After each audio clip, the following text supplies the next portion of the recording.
I'm Craig Slate. And I'm Edward Todd. And you're listening to The Fresh CrEd. Hello, everybody out there in podcast land and YouTube land and show land, all the lands. Hello. Produce land. Produce land, yeah. Welcome back. Welcome back. I know that was a short break, hopefully you got all your rat killing done, as they say. Can you say rat killing?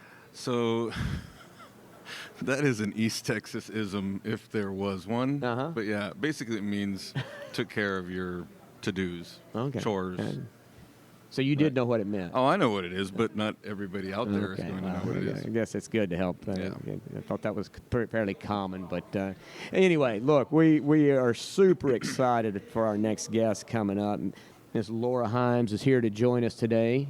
Laura hails from, I guess, Bentonville, Arkansas now.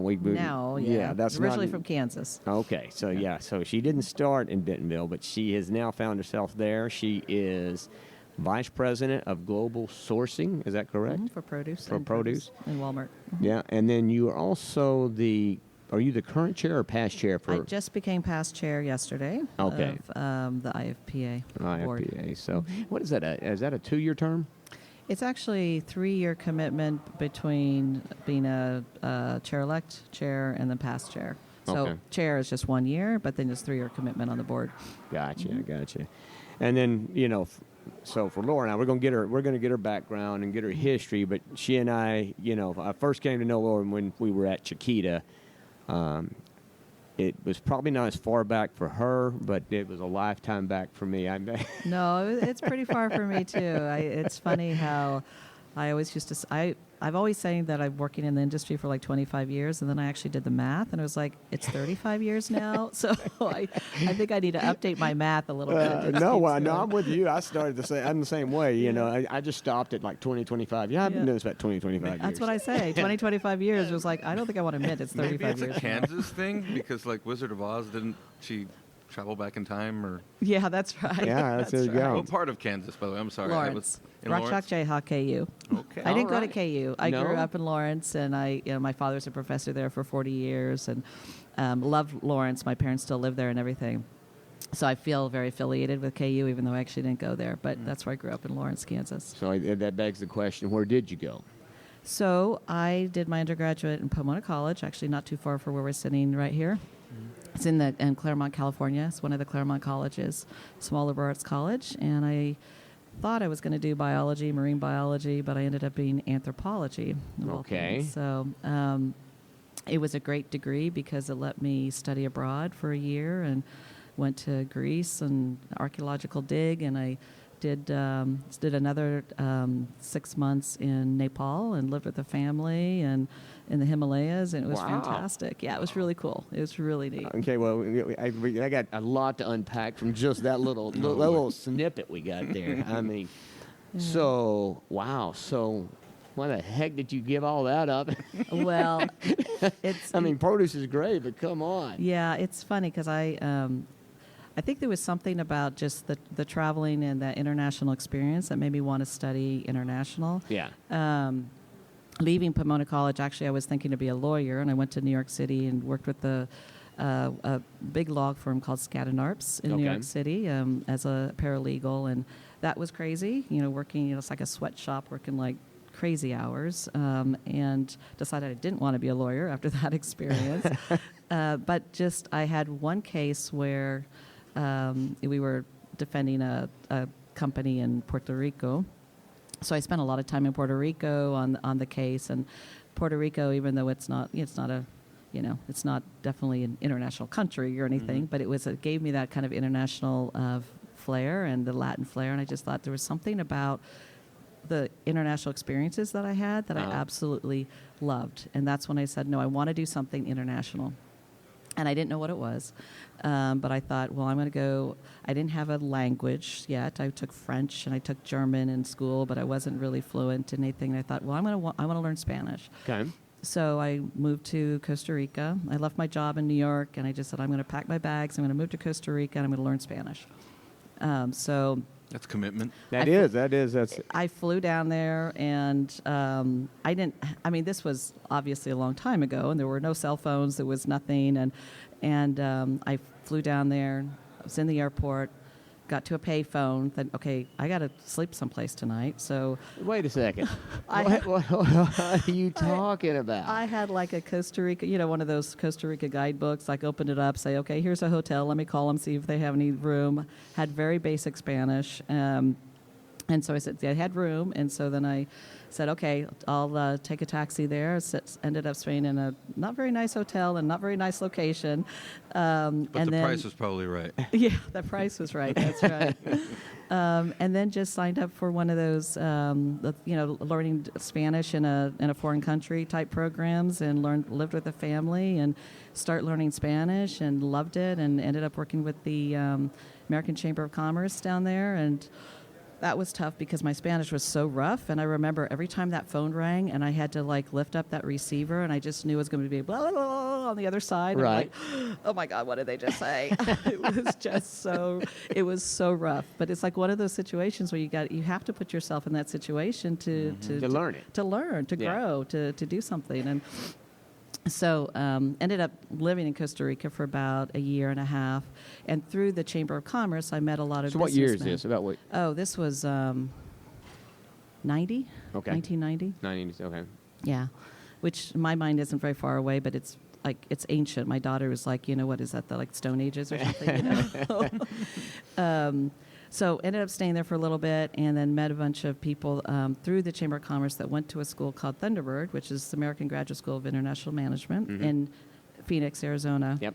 Learned a lot about that school and thought, wow, that's really cool. That's what I want to do, study business, international business. So ended up leaving Costa Rica and going to school there. And then I got my master's degree in international management at Thunderbird.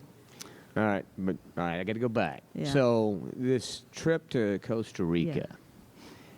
Yeah. Even back in the late '80s, they had ways to book rooms before you actually got there. I was there. I know they did, right? And so did you just wake up and say, Mom, Dad, I'm going to go? Did you even tell your parents? No, I did. Okay. I did. I told them what I was doing. Yeah. They thought it was a little bit crazy because here I had a really nice paying job at a big law firm living in New York City. Yeah. And I know now that I'm a mom and that's where I'm going. And I have kids almost that age, I probably would freak out. And I think they probably did. But what was really nice is they just let me live my life. Yeah. They said, okay, be careful. Yeah. This is a young woman going to Costa Rica.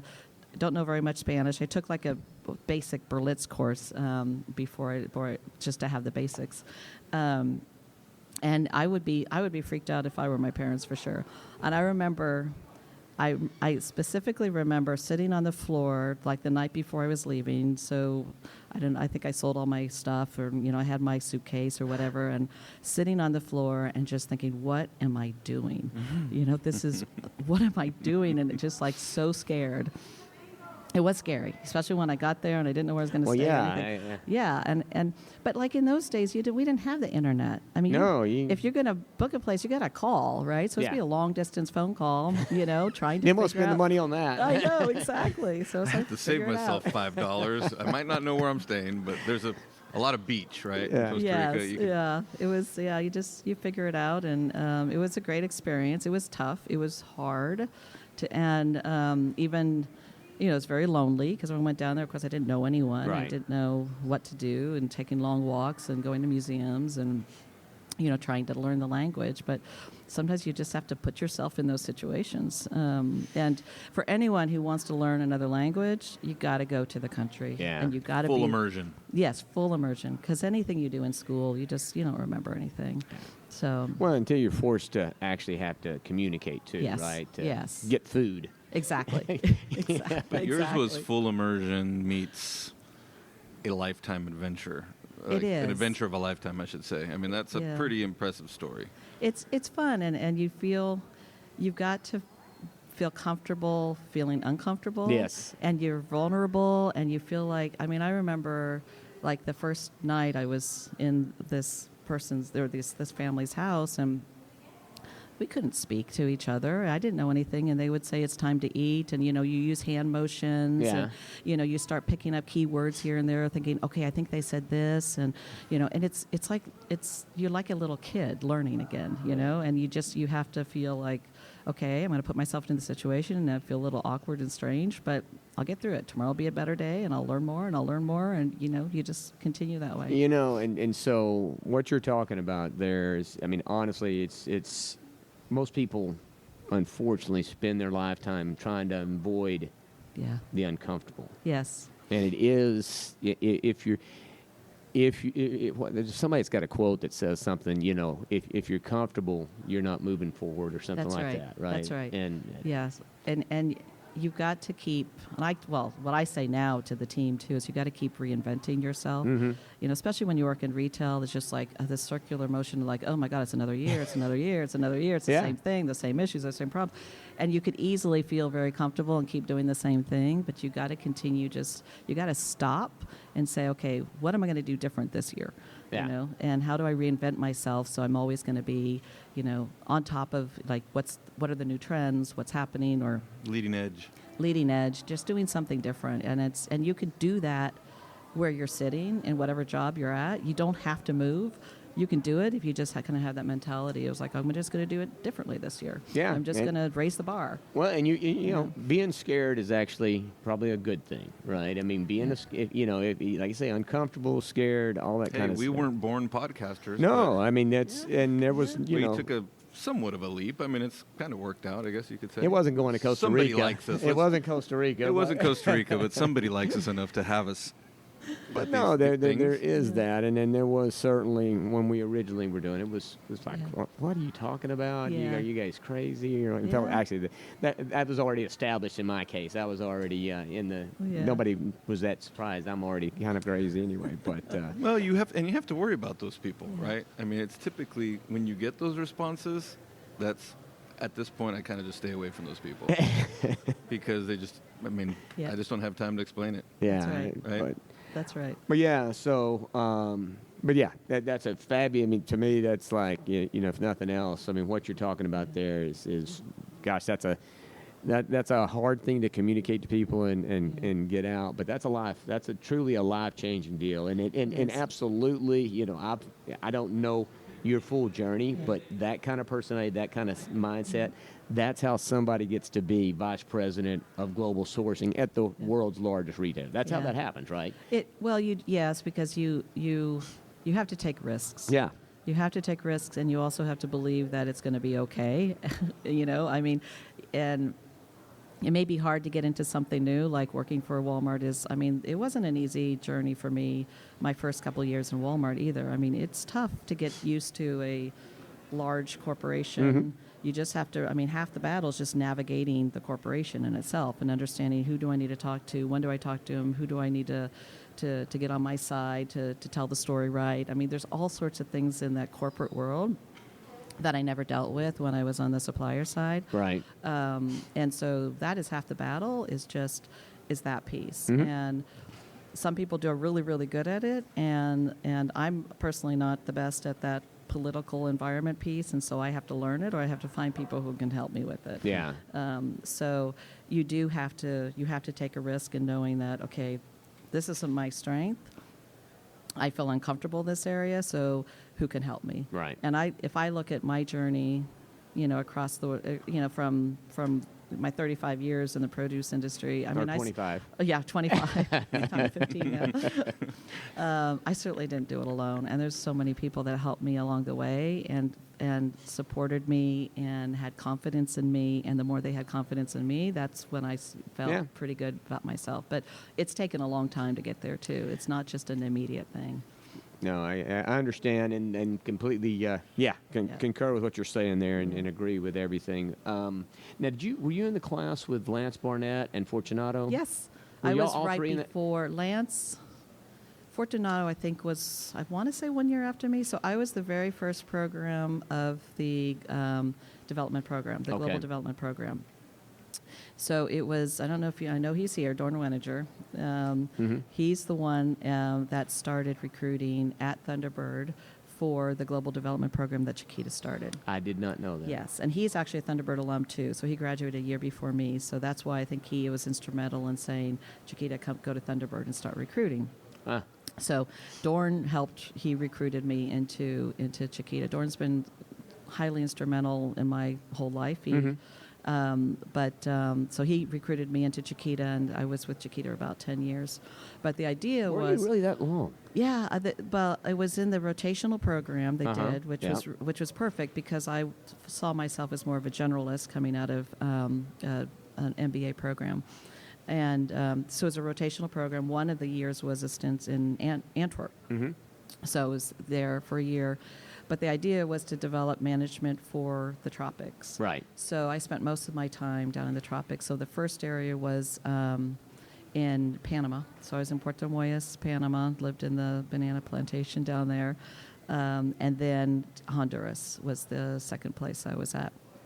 And then moved to Miami. So it was Cincinnati, Antwerp, Puerto Moyes, Panama, Honduras, Miami, and that's what I did in my 10 years there. Wow. Yeah, the Honduras was my first. So, back when I started there, we had Banana College. Mm-hmm. Yes. And Honduras was our first stop. Yes. Honduras was beautiful. Banana U, maybe? Well, Banana U. That sounds more fun. They call it a Banana Cup, but it's Banana U. It was a good time, but it was definitely, in Honduras back then, when I went, they hadn't built a new airport. Yeah, it wasn't an easy place to live, that's for sure. Yeah. Well, Puerto Moyes is beautiful. You're right on the coast. It was what you think of as a typical banana plantation, like all the, the houses on the stilts and, just a little compound and things like that. So it was difficult in the sense there was really nothing to do except for work, because there was nothing there except for the little. Oh, they had a golf course there. They had a bowling alley, which was really fun. I'd never get to see the bowling alley. But you have a person at the end who has to pick up the pins every time because it's just basically awesome. It's just a little aisle thing with the pins at the end, and you just roll the ball out. So it was really fun. So they had that in the compound. The funny thing about that story, it was hilarious because I ran the financial analysis group, and we had analysts in all of the farms. And of course, this is before internet or anything like this. And we had so we had to do the budgets for the farms, and all the analysts would do their own budget, and then I would take it and roll it up. But so we had the little discs, and so one of the things that I would do is each one would work on their budget, and then I would go to I would basically run around each farm picking up their discs and bringing them in so that I could consolidate all the information. It was fun. I enjoyed it. That was a good experience. I was going to ask, of all the places you've lived and everywhere you've lived, and whether it was conscious or not, I mean, obviously the first kind of step out you took to Costa Rica was obviously of your choice, but did you ever see it as a sacrifice? I mean, because it's interesting. I mean, there's a recurring theme of folks. I've never lived international, but I've lived all over the country, and most of it for work. Yeah. And there are a lot of people that would say, there's no way I'm moving. I don't care what the circumstances are or what the opportunities are. And some folks have that luxury and some don't. But you had to have seen it as a sacrifice at one point. Yeah. I would say the hardest place, and not because of the people or culture, but more for security, was Honduras. And we... And I lived in San Pedro Sula, but then had to travel down to Tegucigalpa? No, we were in Lima. Lima, that's right. Yeah, that's where their offices was. It was about a 30-minute drive, and there were times there where things happened that, I remember at one stop sign, there was the person in front of me hit the car in front of him, and that guy got out with the machete and was waving the machete at the guy in front. And I was like, okay, I'm out of here. I'm going to go. I'm driving around this thing. I don't care if it's a red light. I'm just driving. And it got a little close for comfort. I had a guard at the home just because there was a lot of the maquilas that are in the area. And there were people that were kidnapped and things happening, and even on the farms there are things happening just security-wise. So, I don't know if it still is, but it was ranked as the most dangerous country. It is still per capita. Yeah, there's so from a security piece, yes, that one was difficult. I didn't have I didn't have my family then, so at least it was just me that I was worried about. But from all of my other international experiences, I love it. I mean, I love it. There's an excitement because you're learning so much all the time, and you're just putting yourself in a different situation, whether it's culturally or the language, and you get to meet so many interesting people, and I love it. And I tell kids all the time today, first of all, my own kids, I was like, you've got to do a study abroad. That's requirement for me. You've got to do study abroad when you're in college. But others that are coming through the industry, it was like, take the opportunity and learn something different, and if you can, do an international assignment. It is it's so life-changing, and you come back and you see the world in such a different way. Well, I mean, I think, travel or moving to different, like he's talking about, not staying in the world or in the place that you're in is key. Now, I was fortunate enough, my wife and I, 33 years, I mean, it was scary for us to move because she had grown up on where she was as a kid. All of her family's still relatively close. Yeah. Well, they're super close. So hers are. They actually live on the land her dad had in northern Louisiana. Yeah. And then my family's still all Dallas-based pretty much, right? So she and I come from a family that's just what you did, right? Yes. That's where you stayed. Yeah. And so when we left, it was a scary time, but I will tell you right now, for all the parts of the United States that I've gotten to live in, wouldn't change it, for the world, because like you say, you get a perspective. And there's still a part of me, at some point, I want to live abroad, even at this old age that I'm at. You know what? I mean, it is so cool. It is such a cool experience. Yeah. And obviously there's things that are difficult, and the one that Portugal was probably, that was the most recent place that I've lived with Driscolls. Wow. That's where our kids were born as well. We lived in a very small town, once again. And most places I've lived abroad have been in small towns, not in big cities, but very small town on a coast. And it's called Zambujeira do Mar, it's like south of Lisbon. Beautiful little coast area. That's where the berries grow. So there were probably sacrifices in that sense of, we did leave there because the kids were young, and I was like, well, I probably want to get them in a better place for education because it's a very small town and limited things for them. But there's so much to adjust to on the other side. There's excitement piece of it, but also the adjustment. I mean, there were times where it's like, well, once again, you question, what am I doing? And things aren't the same, and I have to adapt to this. And as you get older, I think it's harder to adapt. You got to get set in your ways. But it's a nice shock to the system to have to go do that again. And like I said, you meet so many incredible people that way, and then it just kind of changes your perspective on things. Yeah. So, man, it's the time. We just got started. The time is, I mean, we're not even halfway through you're just getting out of Thunderbird, for crying out loud. I mean, what are we going to do here? I mean, it's like we're just getting started. We're up against the clock, but I'm going to try and fast forward a little bit just so we can kind of get, so, all right, Thunderbird, 10 years at Chiquita. Did you go from there to Walmart, or? No, I went from Chiquita to Driscolls. Driscolls, okay. Yeah, and lived in Portugal there. And then when the kids were they were born there, when the kids were about 3, that's when we moved over to Florida. Uh-huh. That's also a very interesting story. I don't know if we have time to get into it either, because I think it's a story of it wasn't the best experience in my life. I went to I won't name the company, but I moved to a company. It was kind of a startup, doing some blueberries in Central Florida, and immediately when we moved, I realized it was a mistake. Right. And more from a leadership perspective, not the people in the company or anything, but just the leader of that company. So it was tough, because here I just moved the whole family, left Driscoll's, company that I absolutely love, and it was more for family reasons, to get back closer to home, and I just realized I just made a big mistake, and what am I going to do?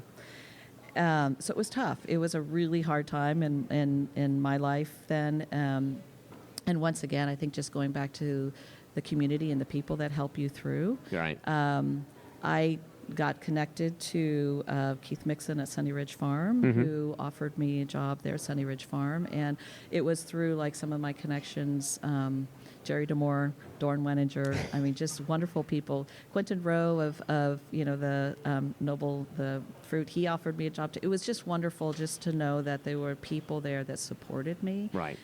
During that difficult time. But ended up working with Sunny Ridge Farm in berries, in the berry operations. So I was in charge of their production for berries in the southeast and Mexico.